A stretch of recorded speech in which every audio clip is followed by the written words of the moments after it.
네, 오늘은 지난 주일에 이어서 호세아 13장 말씀을 통해서 나는 내 하나님 여호와라라는 제목의 두 번째 말씀을 나누도록 하겠습니다.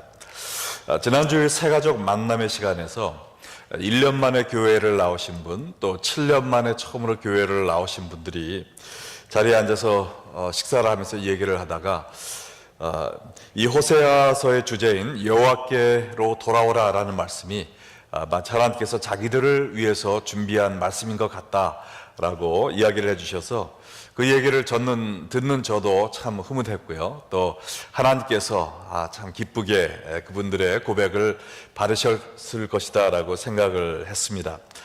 물론 이 호세아서는 교회를 떠났던 분들에게 여호와께 돌아오라라는 그런 메시지이기도 하지만 그뿐 아니라 여러분과 저를 포함해서 하나님 대신 나 자신을 그리고 이 세상의 우상을 숭배하고픈 유혹과 싸우고 있는 우리 모두를 위한 귀한 말씀인 줄로 믿습니다.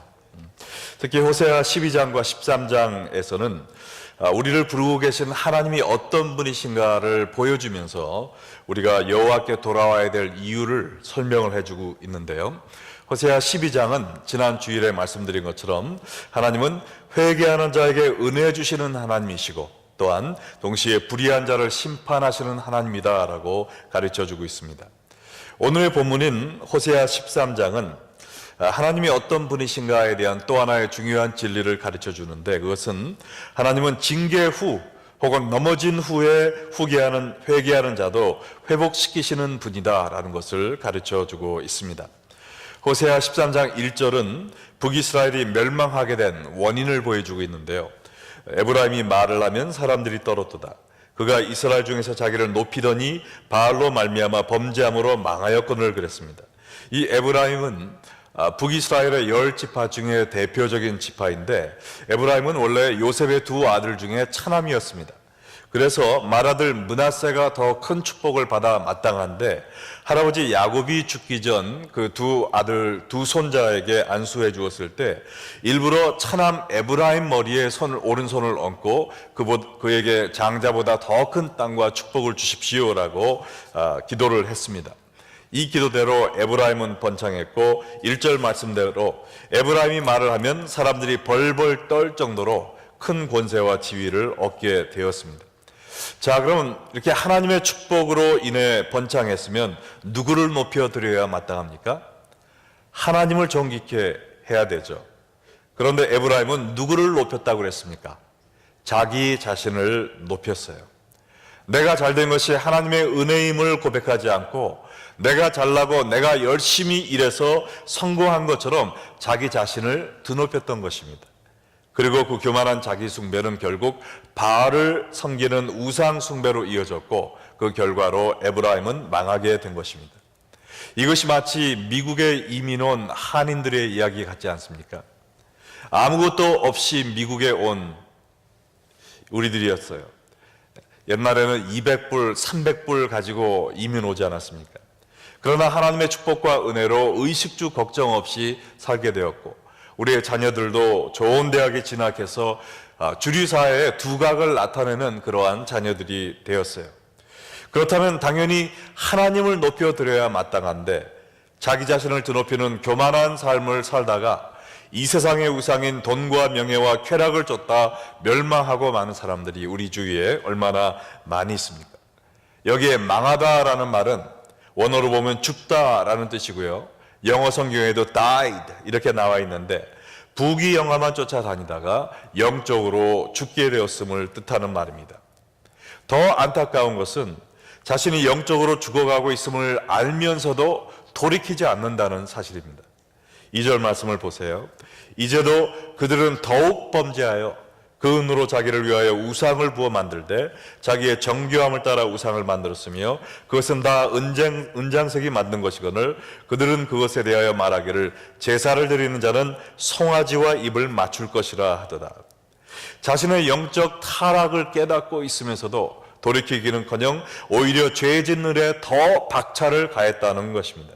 그래서 더 많은 우상을 또 더 정교하게 만드는데 온 힘을 다 썼고 나중에는 은장색을 통해 만든 송아지에 입을 맞추면서 다시 말해 자기가 만든 것을 신으로 숭배하고 있는 어리석음과 추악한 죄악을 저지르게 되었다는 것이죠. 하나님의 축복을 받은 에브라임이 이렇게 영적 폐인으로 타락하게 된 근본적인 이유는 2절에 나와 있는 자기를 위하여 라는 문구에 찾을 수 있습니다. 하나님의 사랑과 축복을 받고 이제는 하나님을 위하여 살아야 될 사람들이 자신을 사랑하여 자신을 위하여 살다 보니 결국 우상 앞에 머리를 조아리는 하나님의 원수가 되었다는 것입니다. 이 에브라임뿐만 아니라 우리도 하나님의 은혜와 축복으로 많은 것을 누리며 살고 있습니다.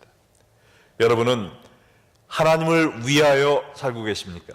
아니면 역시 나도 나 자신을 위하여 살고 있지는 않은지 돌이켜봐야 될 줄로 믿습니다. 자기 자신을 위해 살던 이스라엘은 결국 어떻게 되었나요? 3절 말씀을 보시기 바랍니다. 이러므로 그들은 아침 구름 같으며 쉬 사라지는 이슬 같으며 타작마당에서 광풍에 날리는 쭉정이 같으며 굴뚝에서 나가는 연기 같으리라. 자, 에브라임을 묘사하는 아침 구름, 다시 말해서 아침 안개를 이야기하는데요. 이 아침 안개와 이슬, 쭉정이와 연기, 이 네 가지의 공통점이 무엇인가요? 이 네 가지는 모두 다 한순간에 없어지는 존재라는 것입니다.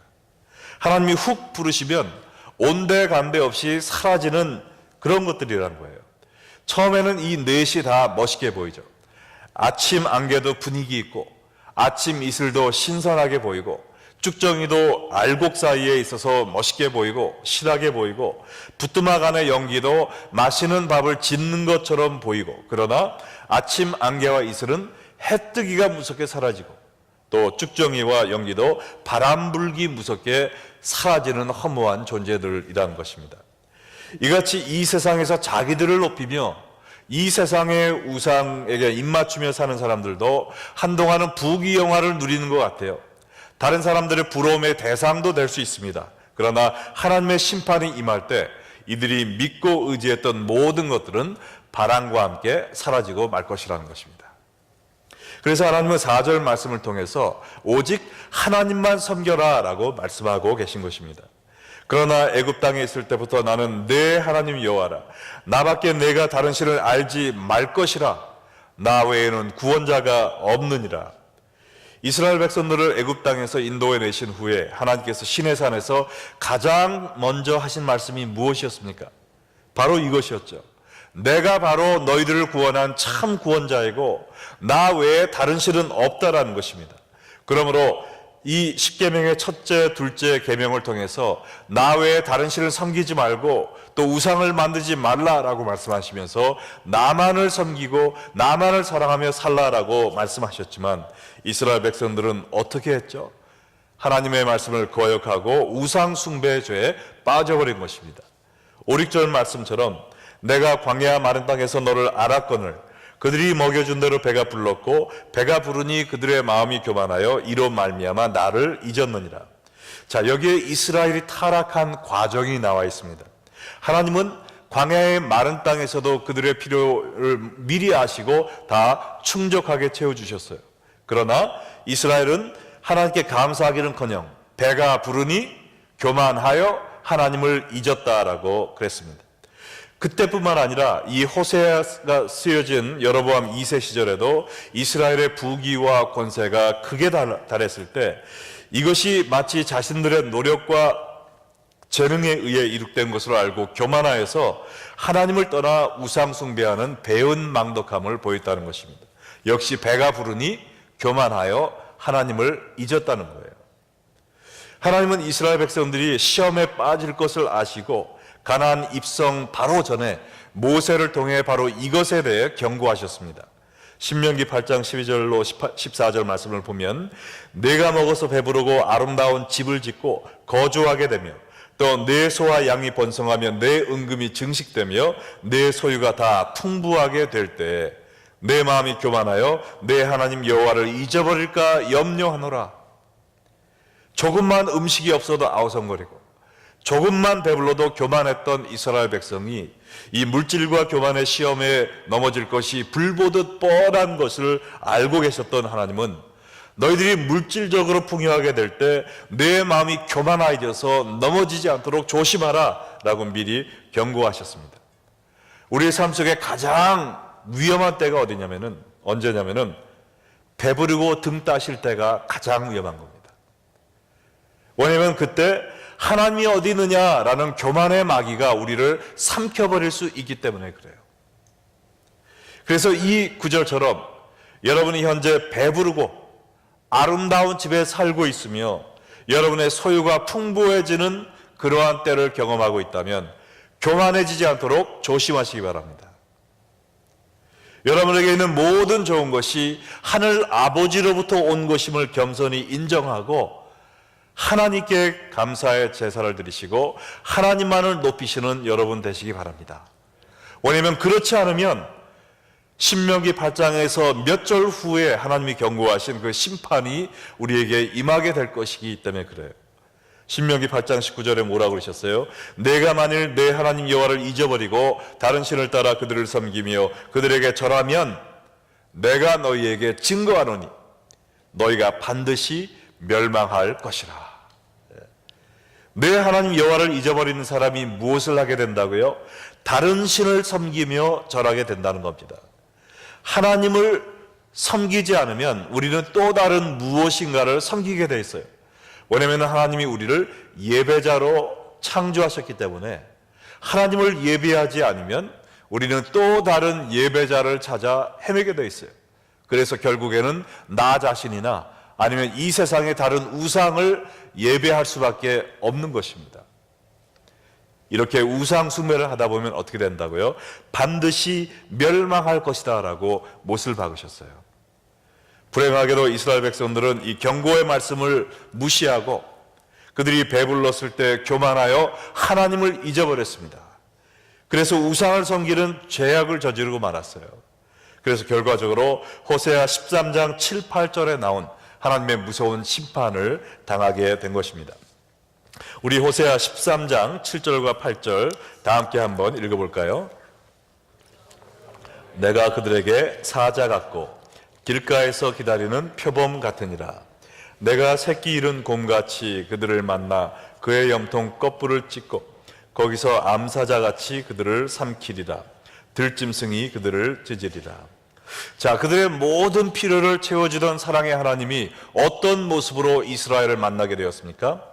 사자같이, 또 길가에서 기다리는 표범같이 그들을 만난다고 그랬습니다. 여러분, 길가에서 사자나 표범을 만나면 얼마나 무서울까요? 제가 고등학교 때 수양에 갔다가 그 산의 길가에서 사냥개 10마리를 만났습니다. 그 10마리가 저를 보고 막 달려오는 걸 보고 제가 어떻게 했겠어요? 아, 내가 태권도 노란띠 딴 게 이때를 위해서구나. 그러지 않았었어요. 바로 뒤를 돌아가지고 걸음아 날 살려라 하고서 젖먹던 힘을 다해서 뛰었죠. 아마 그때 제 뛰는 속력을 쟀으면 100m 세계 신기록이 나왔을 겁니다. 근데 한참 뛰다 보니까 안 돌아와요. 안 쫓아와요. 나중에 알고 보니까 그 10마리가 다 줄에 묶여 있었더라고요. 괜히 뛴 거예요. 그래, 다행이었습니다. 그렇지 않았다면 저는 그날 완전히 개밥이 되고 말았을 거예요. 자, 이 사냥개들도 이렇게 무서운데 표범이 쫓아온다면, 사자가 쫓아온다면 얼마나 정말 낙심이 되겠어요. 살아날 길이 없는 겁니다. 그리고 새끼 잃은 곰까지 쫓아온대요. 얼마나 신경이 날카로워져 있겠습니까? 그래서 이스라엘의 염통, 즉 심장을 찢고 굶주린 암사자처럼 그들을 삼켜 먹고 들짐승이 그들을 갈갈이 찢어 버릴 것이라고 그랬습니다. 얼마나 무섭고 잔인한 상황이에요. 이것은 하나님이 심판의 도구로 사용할 아수르 군대가 이스라엘을 상대로 잔혹한 살상을 저지를 것을 예언한 말씀입니다. 그리고 이스라엘의 심장인 수도 사마리아가 아수르 군대에게 함락당해서 사마리아 주민들이 이 아수르의 여러 장소로 찢어져 끌려갈 것을 의미하는 말씀입니다. 이것이 바로 하나님의 은혜와 축복을 받고도 하나님께 감사하기는커녕 교만하여 하나님을 잊고 이 세상의 우상을 숭배하는 사람들의 말로라는 것이죠. 여러분은 하나님의 축복을 받을 때 그 축복으로 인하여 하나님을 더 찬양하십니까? 아니면 자기 자신을 높이고 하나님을 잊어버리고 이 세상의 우상과 입맞추는 삶을 더 살게 되십니까? 하나님은 9절에서 11절에 이 이스라엘이 패망한 이유를 또 다른 방법으로 설명해 주셨습니다. 이스라엘아, 내가 패망하였나니 이는 너를 도와주는 나를 대적함이라. 전에 내가 이르기를 내게 왕과 지도자를 주소서 하였느니라. 내 모든 성읍에서 너를 구원할 자 곧 내 왕이 이제 어디 있으며 내 재판장들이 어디 있느냐. 내가 분노함으로 내게 왕을 주고 진노함으로 패하였노라. 이스라엘이 멸망한 이유는 그들이 그들의 패망을 자초했다는 겁니다. 어떻게 해요?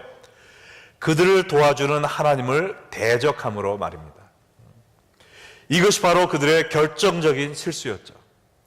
이 세상과 버타기 위해 하나님을 적으로 만들었다는 겁니다. 하나님이 이스라엘을 돕는 분이신데 그분을 뿌리치고 전혀 도움이 안 되는 이 세상의 왕과 재판장들을 찾아 나섰다는 거예요.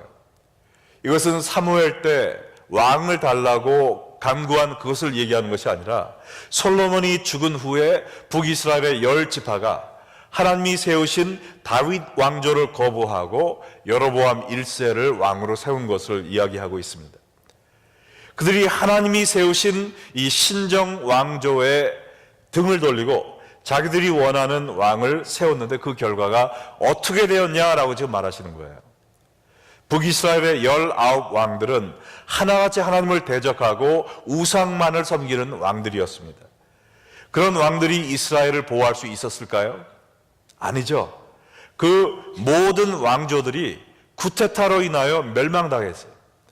백성들을 보호하기는커녕 자기의 앞가름조차 하지 못하는 그런 무익한 왕들이었다는 겁니다. 그리고 이스라엘이 강대국 아수르에게 공격당했을 때 아무런 반항도 하지 못하고 힘없이 그들 앞에 끌려가고 말았어요. 이것이 우리의 도움이신 하나님을 대적하고 세상 것들을 의지하는 사람들의 비참한 결말입니다. 하나님을 떠나 내 마음대로 살면 더 행복해질 것 같지만 결국엔 가장 불행한 삶을 살더라 이 말이에요. 그리고 그뿐 아니라 하나님을 배반한 것에 대한 심판도 피할 수 없다는 것입니다.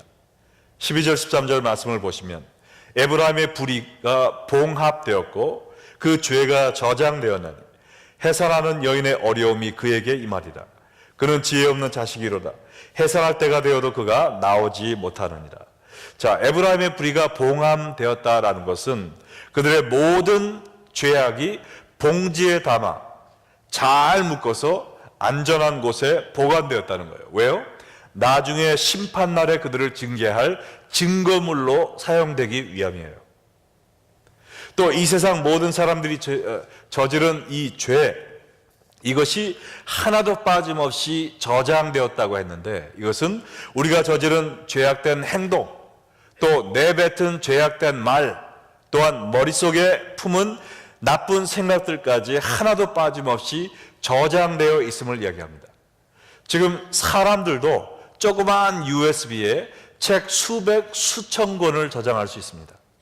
근데 하나님께서 이 세상 역사상 살았던 모든 사람들의 죄악을 기록하지 못하시겠어요? 하나님은 구글 클라우드 정도가 아니라 구글 클라우드보다 몇 천 배, 몇 억 배 큰 이 하늘의 클라우드에 저장을 하고 계십니다. 우리의 지은 모든 죄가 하나도 빠짐없이 지금 기록되어 있고 그 기록에 의해 우리가 심판받는다는 겁니다.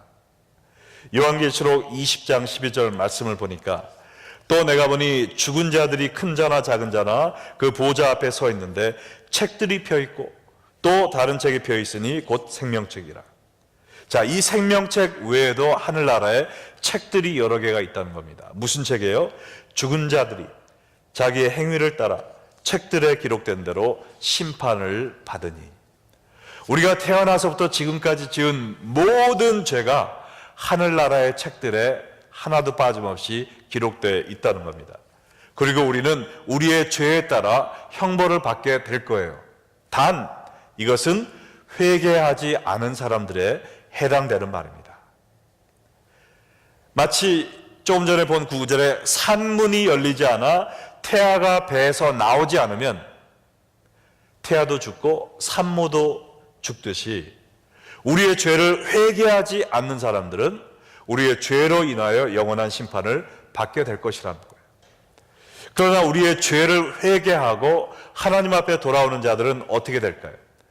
산모가 산문을 여는 고통을 겪지만 그 뒤에 건강한 아이를 품에 안는 기쁨을 누리게 되듯이 우리의 죄를 자복하고 통회하는 마음으로 토해놓는 그 회개는 고통의 시간이지만 그 후에는 하나님께서 그리스도의 보혈로 말미암아 우리의 모든 죄를 말끔히 씻어주신다는 거예요. 그 행위의 책에 빽빽히 적혀있던 여러분과 저의 죄가 우리가 예수님께 우리의 죄를 고백하는 그 순간에, 예수님을 우리의 구주로 영접하는 그 순간에 모두 다 깨끗이 말끔히 씻어 없어진다는 겁니다. 할렐루야. 그리고 예수님이 우리를 보실 때 이제는 그리스도의 의만 보인다는 거예요. 얼마나 좋습니까? 이것이 여호와께 돌아오는 자에게 예비하신 하나님의 축복입니다. 이것이 바로 14절에 나온 하나님의 구원의 선포이죠. 다 같이 14절 말씀 읽겠습니다. 내가 그들을 수월의 권세에서 속량하며 사망에서 구속하리니 사망아 내 재앙이 어디 있느냐, 수월아 내 멸망이 어디 있느냐, 뉘우침이 내 눈앞에서 숨으리라. 이스라엘이 비록 그들의 죄로 말미암아 아수르에 끌려가는 징계를 당하겠지만 그 재앙 가운데서라도 그들이 회개하고 돌아오면 하나님께서 그 수월의 권세에서 속량하며 또한 사망의 재앙에서 그들을 구속해 주실 것이라는 거예요. 속량은 값을 주고 사는 것을 의미하고, 여기에 구속이란 내가 산 것을 해방하고 자유를 주는 것을 의미하는 것입니다. 우리가 죄로 인해 하나님으로부터 사랑의 채찍을 맞고 있다 할지라도 그 순간에 우리의 죄를 고백하고 겸손히 여호와께 돌아가면 그리스도의 보혈로 우리의 죄값을 치러주시고 또한 우리를 그의 자녀로 삼아 주신다는 것입니다. 할렐루야. 그래서 완전한 죽음과 멸망처럼 보이는 그 상황에서도 부활의 역사를 일으켜 주신다는 거예요. 호세아 13장 14절의 놀라운 약속은 1차적으로는 주전 605년 아수르가 바벨론에게 멸망당함으로 말미암아 압수르에 잡혀있던 이스라엘 백성들이 남유다의 백성들과 함께 예루살렘에 돌아오게 되므로 1차로 성취되었습니다. 그러나 궁극적으로는 예수님께서 재림하심으로 모든 성도들이 부활하여 천국에 입성하게 됨으로 말미암아 완전히 성취되게 될 거예요. 부활장으로 잘 알려진 고린도전서 15장에 사도 바울은 이 호세아 13장 14절 말씀을 인용하면서 우리의 부활을 선포했어요. 우리 다 함께 고린도전서 15장 54절과 55절 말씀을 읽겠습니다. 이 썩을 것이 썩지 아니함을 입고 이 죽을 것이 죽지 아니함을 입을 때에는 사망을 삼키고 이기리라라고 기록된 말씀이 이루어지리라. 사망아 너의 승리가 어디 있느냐, 사망아 내가 쏘는 것이 어디 있느냐.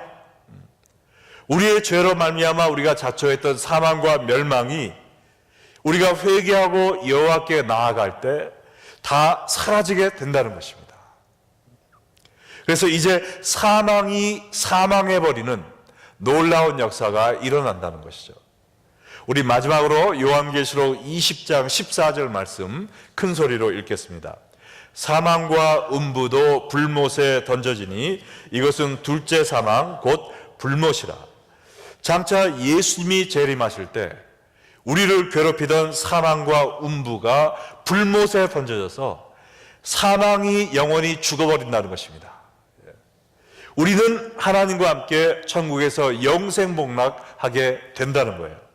이것이 하나님께 회개하고 돌아오는 자들이 경험할 놀라운 축복입니다. 근데 이 말씀은 누구에게 선포된 거예요? 이미 범죄하여 아수르에 끌려가기로 이미 결정된, 넘어진, 심판을 받은 이스라엘 백성들에게 하나님께서 다시 한번 회개 기회를 주시는 거예요. 우리 가운데 의인은 없나니 하나도 없습니다. 여기에 의인 있으세요? 한 번도 죄 짓지 않은 분 계십니까? 아무도 없어요. 그러나 하나님의 사랑은요, 한 번도 죄 짓지 않은 자가 의인이 아니라 뭐라고 그랬어요? 의인은 7번 넘어져도 8번 일어나느니라. 한 번도 넘어지지 않는 자가 하나님 앞에 의인이 아니라, 비록 내가 7번을 넘어졌다 할지라도 넘어진 자도 회개하면 회복해 주시는 예수님의 은혜를 의지하여 다시 한번 일어나 회개하고 자복하는 마음으로 하나님께 돌아오는 그 사람, 바로 그 사람이 하나님 앞에 의인이라는 거예요. 왜냐하면 우리가 아무리 큰 죄를 지었다 할지라도 우리가 주 앞에 겸손히 회개하는 그 순간에 예수 그리스도의 의가 우리의 죄를 덮어버리기 때문입니다.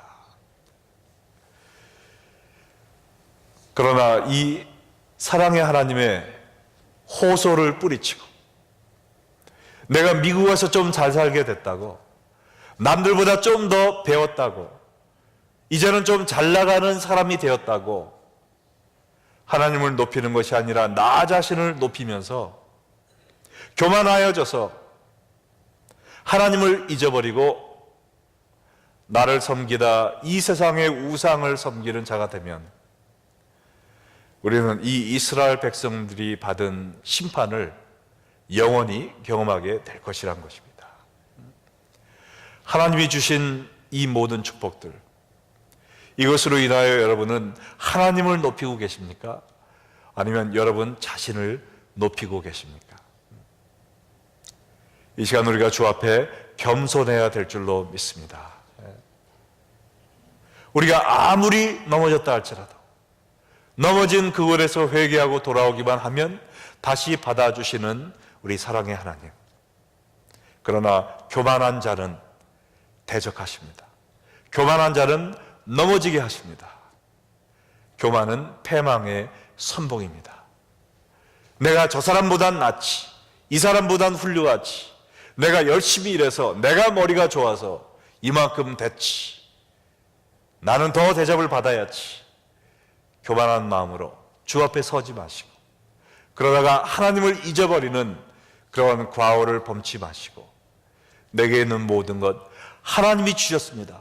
모든 선한 것이 내 하늘의 아버지로부터 왔습니다. 제가 한 것은 하나도 없습니다. 주님 홀로 영광 받아 주시옵소서. 겸손히 무릎 꿇고 회개하며 주 앞에 나아가는 여러분과 제가 되기를 주 예수의 이름으로 축원드립니다.